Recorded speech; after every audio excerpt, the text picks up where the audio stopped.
Hello and good evening. I'm Amanda Alfonso. You're watching Goa 365. Our headlines for the day. BJP demands scrapping of income certificates for above poverty line ration card holders. Calangute MLA Agnella Fernandez denies allegation of Kandoli Citizens Forum. Baina under the threat of malaria outbreak. And Alexius releases Goa, Goan, Going, Gone. Now the news in detail. The Bharatiya Janata Party spokesperson Rajendra Arlekar demanded scrapping of the requirement of producing an income certificate by the above poverty line ration card holders. Instead of buying quota from the open market, rice from the open market, our government should buy it, procure it from the central government. By buying from the open market, they are paying more money. Now what is that? They are buying at least 16 to 17.5 rupees per kilo, which is available in the market for 11-12 rupees. As the centre is not increasing the rice quota for distribution at the public distribution system, the state government has decided to buy rice from the open market. This decision has received severe criticism from the Bharatiya Janata Party.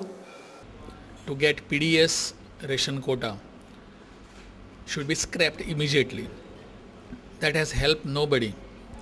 The government, which tells every day and next day in and out that it is for Aam Aadmi, has made the Aam Aadmi jam. The PDS system, if at all it wants to be work in properly, then this income certificate limit has to be scrapped immediately. He also stated that the kerosene quota has not increased for the past 10 to 12 years and the present kerosene hawkers, who are 512 in number as per the study, were disappearing as it has affected the people. Today we also face a problem regarding kerosene. Kerosene, for last 10 to 12 years the quota has not been raised. Presently 512 hawkers who are supposed to move on the streets and sell the kerosene, but no hawker is seen on the streets of Goa. Where these people have gone, 500 and odd, where are these people? Do they get enough quota from the government? On record we find that it is.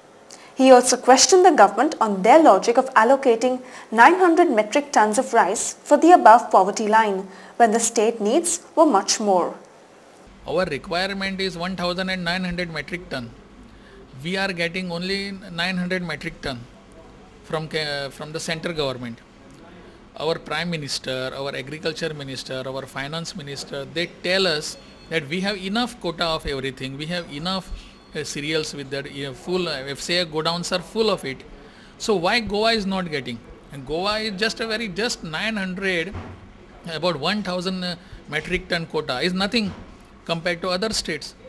Reacting to the allegations made by the Kandoli Citizens Forum, the MLA Agnella Fernandez said that he had never presided over the Gram Sabhas but was present there as a local citizen.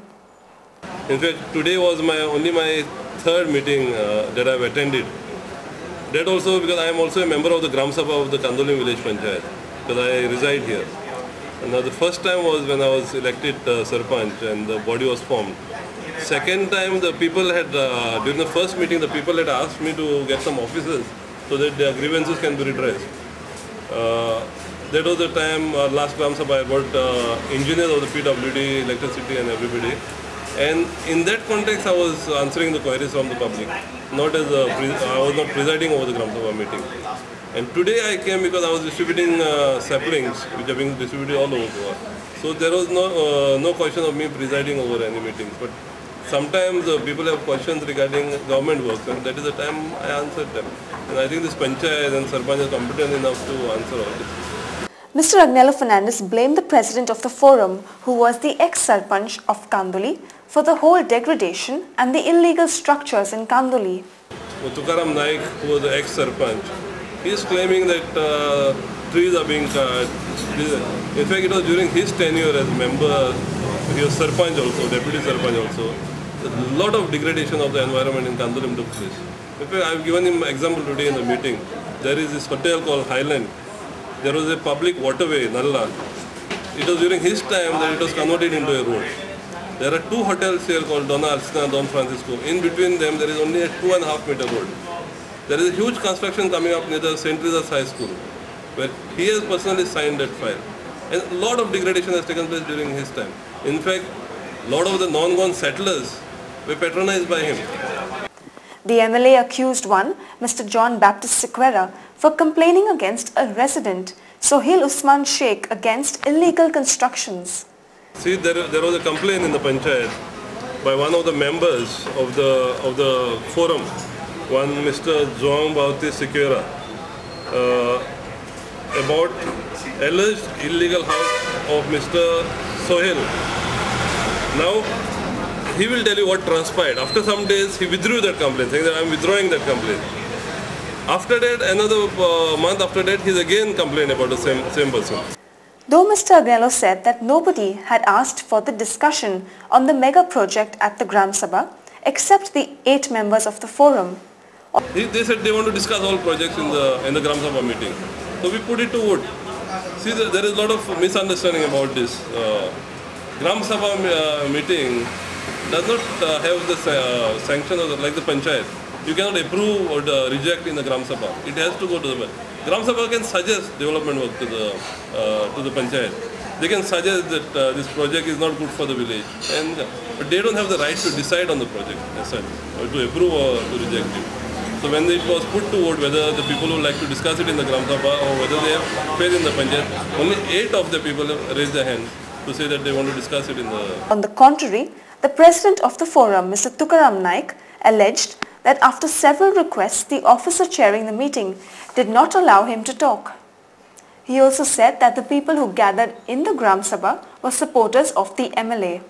As panchayat members, they should be guardians of the law.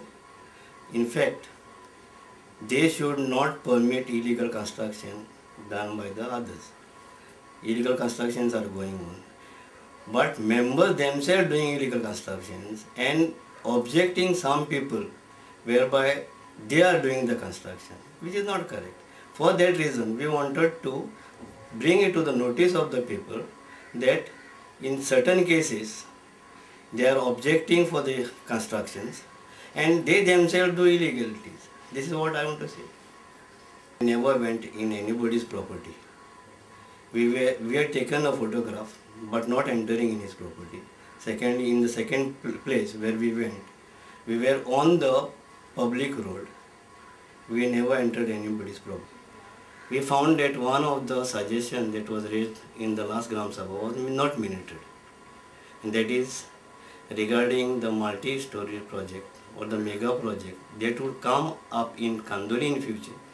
What we have suggested that it should be discussed in the Gram Sabha meet and later on approval could be given.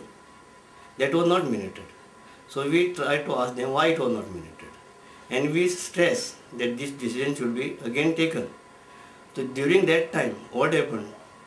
The chairman asked the people, how many of them want to say that this should be put in the Gram Sabha?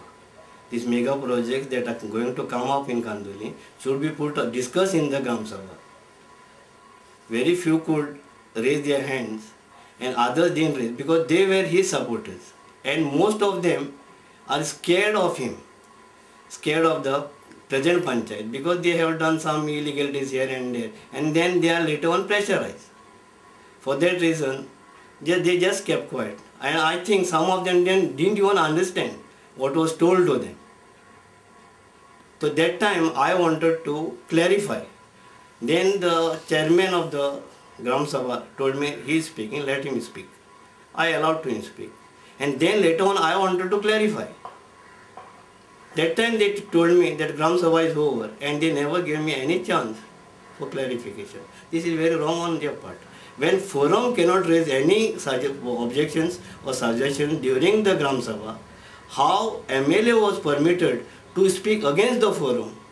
By what rule? And this should be taken note by the government. If the forum cannot speak during the Gram Sabha, how MLA was allowed to speak during the Gram Sabha against the forum? This is wrong, very wrong.